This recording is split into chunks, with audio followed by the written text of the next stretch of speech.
मित्रों, कल हमने कबीरदास जी के जीवन और उनकी क्रांतिकारी प्रवृत्तियों के बारे में देखा था।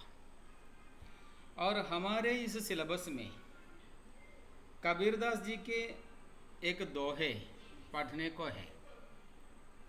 वैसे जैसे तो हम जानते हैं, कबीरदास जी की सारी रचनाएं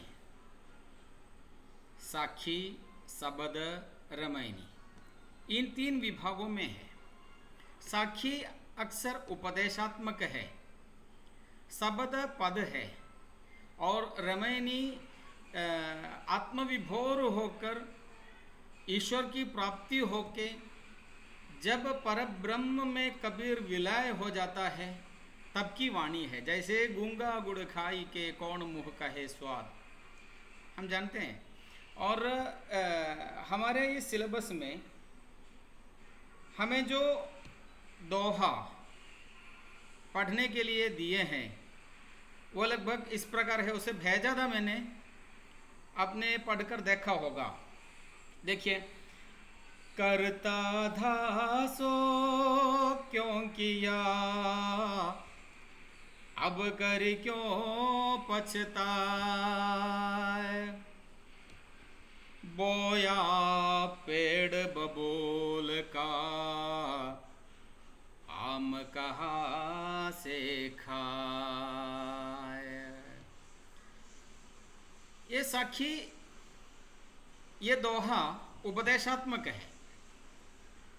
अच्छा फल मिलने के लिए अच्छे अच्छे काम करना चाहिए। अक्सर हम ऐसे होते हैं कि काम तो हम अच्छा नहीं करते, लेकिन हमें फल अच्छा चाहिए।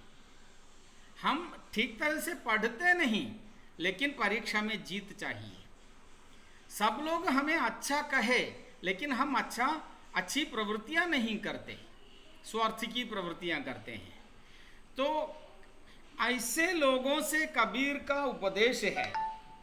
देखिए, आपको आम चाहिए, आम माने मैंगो, आम खाना चाहिए, आम का फल चाहिए, लेकिन आपने बोया था बबूल वृक्ष का बीज। बबूल माने एक कांटीला पेड़ है जिसमें अधिकाधिक कांटा होते हैं। बबूल का फल स्वादिष्ट भी नहीं होता। हमें आम चाहिए, लेकिन हम आम के बीज को बोने के लिए तैयार नहीं है। अच्छी प्रवृत्तियां करने के लिए हम तैयार नहीं है। अच्छी प्रवृत्तियां माने आम का बीज बोना।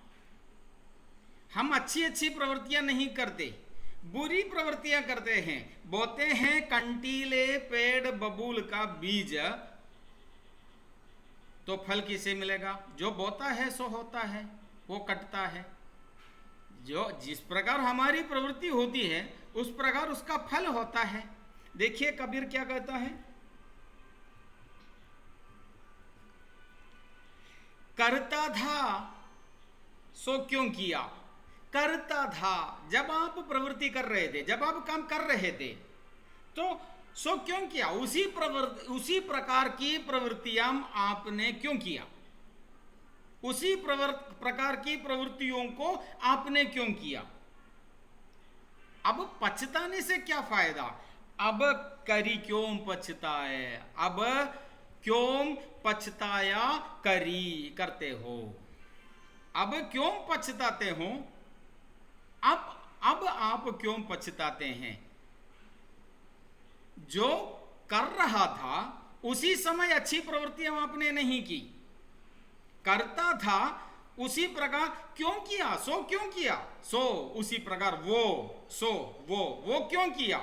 अच्छी प्रवृत्तियां नहीं की आपने, बुरी प्रवृत्तियां की। तो सोचो बुरी प्रवृत्तियां क्यों की, और अब पछताने से क्या फायदा होता है। जो हो गया सो हो गया, जो कर गया तो कर गया। हमारी प्रवृत्तियां सागर में फेंका हुआ पत्थर के समान है, हम जानते हैं, वापस नहीं मिलता। तो प्रवृत्तियां करने के पहले सोचना चाहिए था। करता था वो क्यों किया, अब पश्चाताप करने से क्या फायदा है। बोया पेड़ बबूल का, बोया हमने पौधा डाला, हमने बीज बोया बबूल का। बबूल माने हमने कहा कि कंटीला पेड़ है, अत्यधिक कांटा होता है उसमें, कांटे होते हैं उसमें। हमने बोए बबूल के बीज और हमें चाहिए आम का फल। आम कहाँ से खाए, कैसे आम खा सकते हैं हम, आम नहीं खा सकते। कबीरदास एक बड़ा सा संदेश देना चाहता है, अच्छा फल मिलने के लिए अच्छा कार्य करना चाहिए। बुरा कार्य करे और अच्छे फल की कामना करे, वो असंभव है। देखिए, करता था सो क्यों किया, अब कर क्यों पछताय। बोया पेड़ बबूल का, आम कहाँ से खाए। धन्यवाद।